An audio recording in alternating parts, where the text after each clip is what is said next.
Hadirin wal hadirat jamaah subuh yang berbahagia.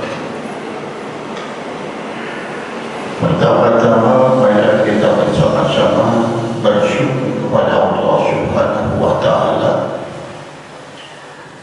Alhamdulillah berkat nikmat hidayah dan hidayahnya kita mampu bangun subuh, kemudian kita melaksanakan ibadah sholat berjamaah subuh. Hal ini adalah sungguh luar biasa, karena tidak semua orang mampu bangun pada saat menjelang subuh. Maka disinilah hanya kekuatan iman yang senantiasa yang merasuk dalam jiwa kita mampu memenuhi panggilan Allah Subhanahu wa ta'ala.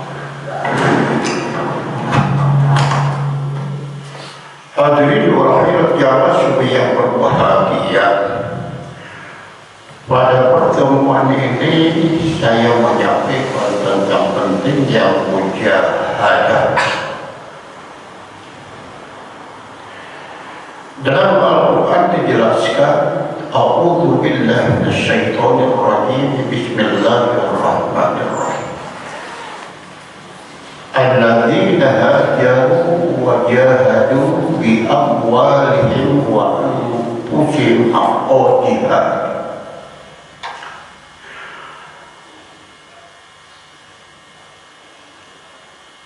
Hanya orang-orang yang senantiasa yang mampu berubah dalam kehidupan kita di alam dunia ini adalah termasuk hamba Allah yang mujahadah dengan jihad hijrahnya, dengan jihad hartanya, dengan jihad dirinya.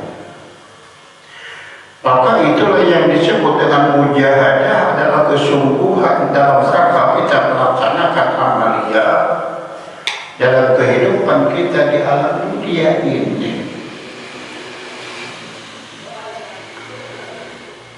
Dalam rangka amalia ibadah bukanlah senantiasa kita mengisi kehidupan hanya kita memenuhi panggilan Allah saja ketika kita menghadap kepada Allah. Akan tetapi di sinilah perubahan dalam rangka kehidupan kita. Hasibu anfusakum qabla an tuhasab. Maka hendaklah kita menghitung-hitung amalia kita dalam kehidupan di alam dunia ini. Ya. Ketika Allah Subhanahu wa ta'ala masih memberikan kehidupan kita di alam dunia ini, sadarlah bahwasanya suatu saat Allah akan memanggil kita. Maka itulah yang harus kita perhitungkan dalam kehidupan amalia kita. Allah Subhanahu wa ta'ala memberikan kesehatan. Seberapa jauh dengan kesehatan kita berbuat amalia. Allah Subhanahu wa ta'ala memberikan rezeki seberapa jauh yang telah kita amalkan. Hendaklah kita sadari bahwasanya apa yang kita dermakan dalam kehidupan kita itulah menjadi amalia. Tetapi apa yang kita masukkan dalam perut kita, maka itulah baik juga apa menjadi belatu ketika kita masuk ke dalam liang kubur. Maka itulah makanan yang senantiasa masuk dalam perut. Sadarlah belum tentu menjadi amal dalam kehidupan kita. Maka dijelaskan bahwasanya ada seorang sahabat yang senantiasa bermunajat kepada Allah Subhanahu wa ta'ala. Ya Allah, jadikanlah kehidupan kami menjadi hamba-Mu yang senantiasa bertaubat-taubatan nasuha. Itu harapannya. Maka menurut pandangan seorang sahabat itu, taubatan nasuha termasuk rezeki Allah Subhanahu wa ta'ala. Akan tetapi disitulah bahwasanya Subhanahu wa ta'ala untuk taubatan nasuha. Berapa lama? 30 tahun belum ada jawaban dari Allah Subhanahu wa ta'ala. Itu dalam kitab Sirajul Talib. Ia terus 30 tahun selalu berdoa dan bermunajat kepada Allah Subhanahu wa ta'ala. Setelah 30 tahun lamanya, maka istilah Allah Subhanahu wa ta'ala menjawab, inna Allah yuhibbut tawwabin wa yuhibbul mutatahhirin. Kata Allah, taubatan nasuha itu sesungguhnya haruslah yang pertama bertaubat, itu yang benar-benar taubat. Kemudian selanjutnya Allah sangat mencintai kepada hamba-Nya, hamba Allah yang senantiasa suci bersih. Suci bersih dari mana? Ya, dari urusan dohir bersih. Ya, dari hadas dan najis kita bersih.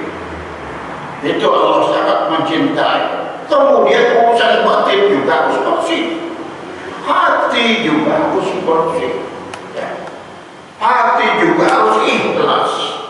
Bahkan setelah selama 30 tahun seorang sahabat berbelajar kepada Allah Subhanahu wa ta'ala, baru dijawab oleh Allah, inna Allah yuhibbut tawwabin wa yuhibbul mutatahhirin. Lalu seorang sahabat itu apa?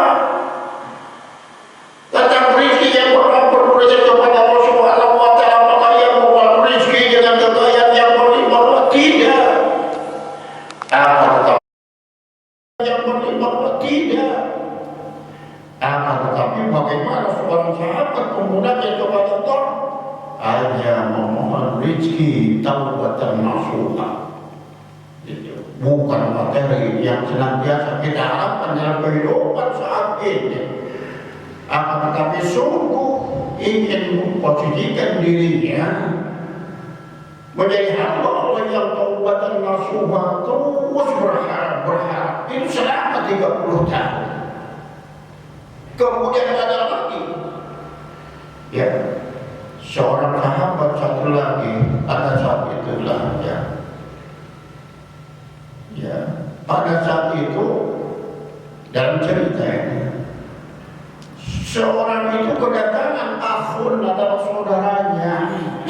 Ketika datangan saudaranya, maka ia membeli ikan, kemudian menjamu. Maka ketika menjamu setelah makan, menjamu saudaranya lalu makan bersama, ternyata tidak ada untuk pembersih tangan. Ya.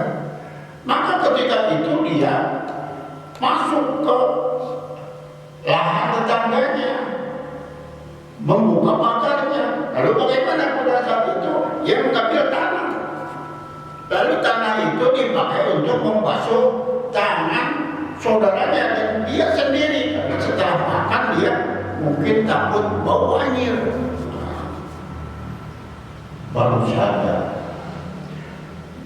Sampai 40 tahun dia bermunajat kepada Allah Subhanahu wa ta'ala, mohon diampuni. Ya, karena apa? Karena dia masuk kepada halaman tetangganya mengambil tanah tanpa sepengetahuan yang punya. 40 tahun dia nangis bermunajat. Lalu kemudian menyampaikan hal itu kepada ibu Abdullah, wahai sahabat, bahwasanya saya ini menangis terus tidak pernah berhenti, merasa berdosa. Masuk kepada halaman tetangga mengambil tanah itu untuk membasuh tangan setelah makan tanpa seizin yang punya. Maka itulah. Lalu bagaimana kata Ibu Abdullah? Bertaubatlah engkau, kemudian menyucikan diri engkau sendiri dan bermunajat kepada Allah Subhanahu wa ta'ala. Itu hanya gara-gara mengambil tanah sekepalanya untuk kita membawanya itu sendiri. Maka itulah hadirin yang harus kita perhatikan dalam kehidupan kita di alam dunia ini, sebenarnya amaliyah kita. Ya, jadi seorang hamba yang mujahadah, Jadilah seorang hamba yang senantiasa mempersiapkan diri untuk sungguh-sungguh beribadah kepada Allah Subhanahu wa Ta'ala. Ya, itulah. Hasibu anfusakum qabla an tuhasabu, itulah amalia kita saat ini. Lebih-lebih kita menjelang akhir tahun, bukan kita pesta pora, bukan kita umrah-umrah, akan bagaimana di situlah introspeksilah diri kita sendiri sampai sejauh mana amalia kita. Jangan-jangan kita lupa terhadap Allah Subhanahu wa Ta'ala. Apa yang senantiasa masuk dalam perut itu adalah menjadi makanan bilatung yang belum tentu menjadi amalia. Akan tetapi itulah yang senantiasa memiliki nilai ketika kita punya rezeki. Sampaikan kepada orang yang dalam kekurangan, sampaikan kepada orang yang dalam keadaan membutuhkan. Itulah yang menjadi amalia, menjadi pengorbanan di dalam akhirat.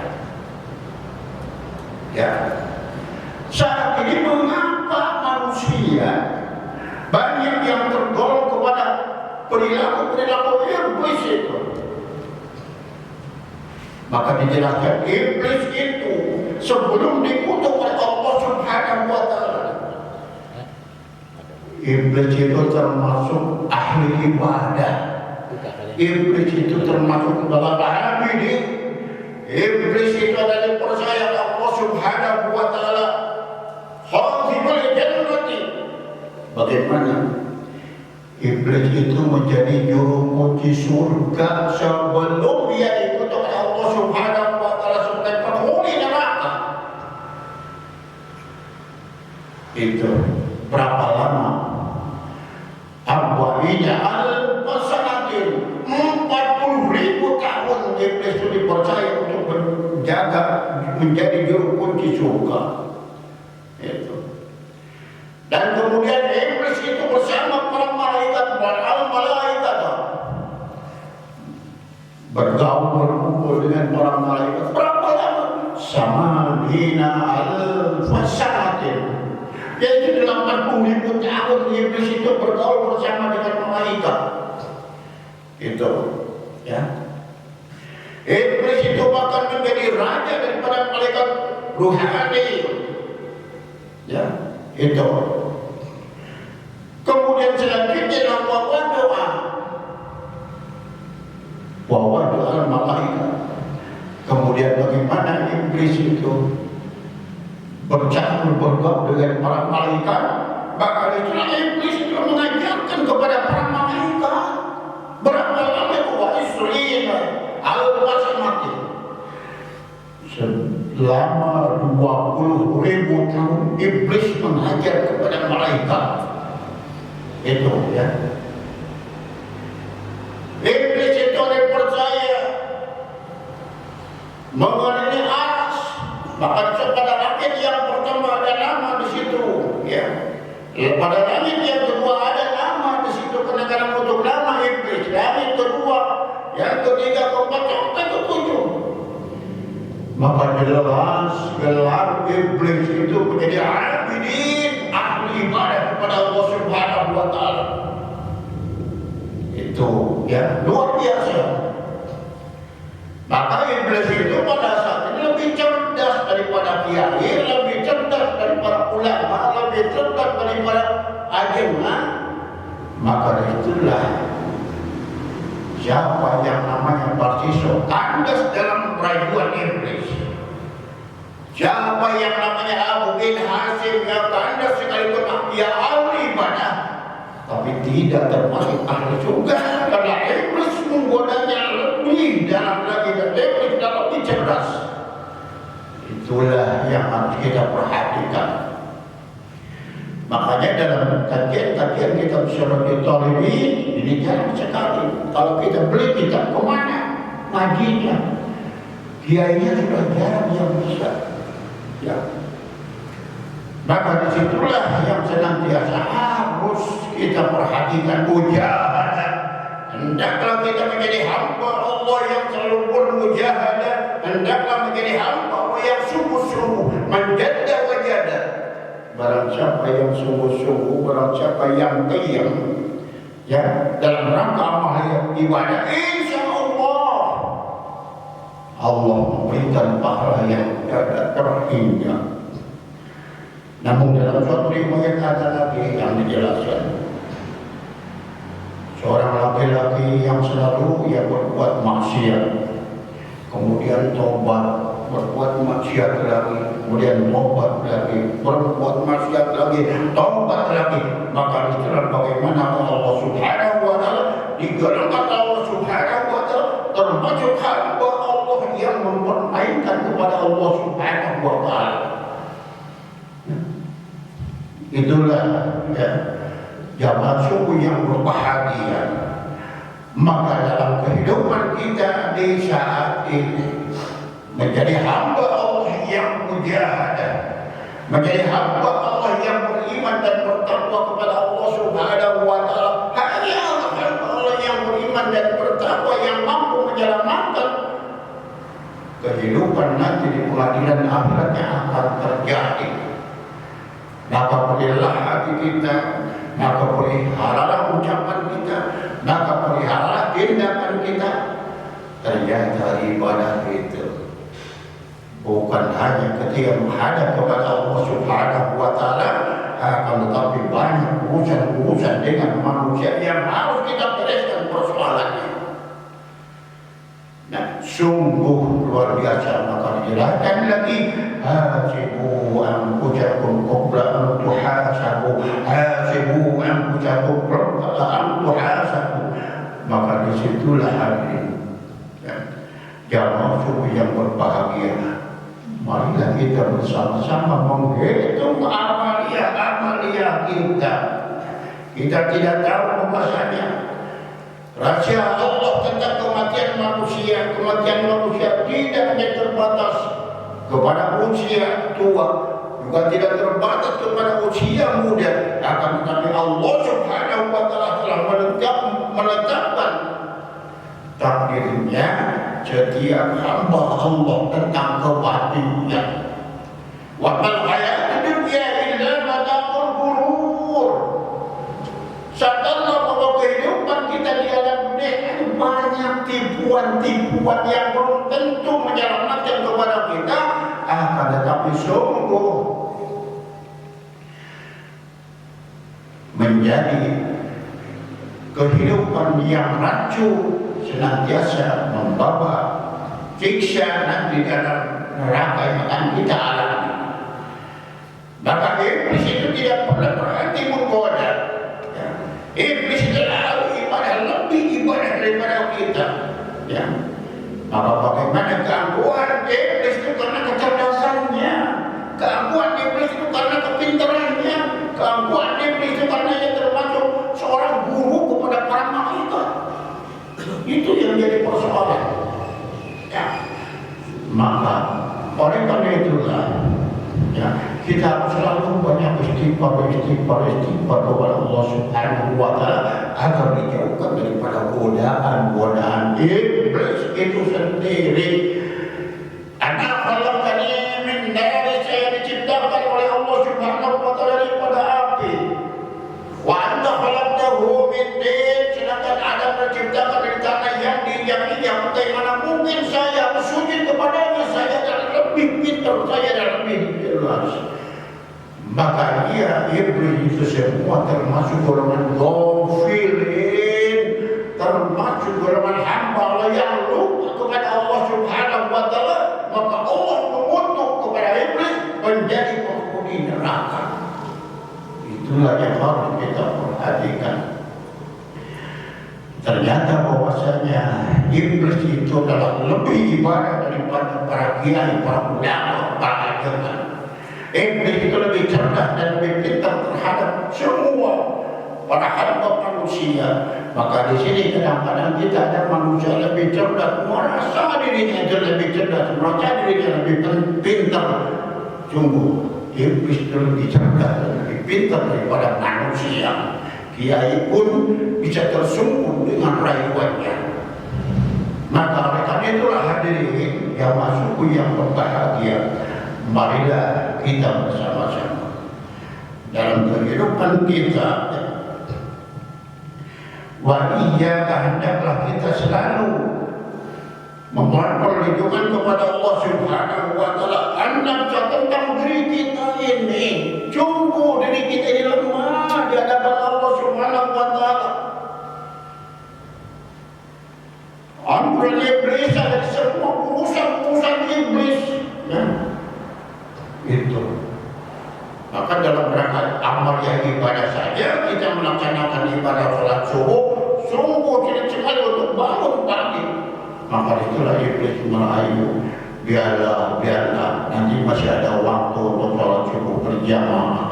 Pada sholat subuh nilai sholat subuh berjamaah nilainya lebih mulia.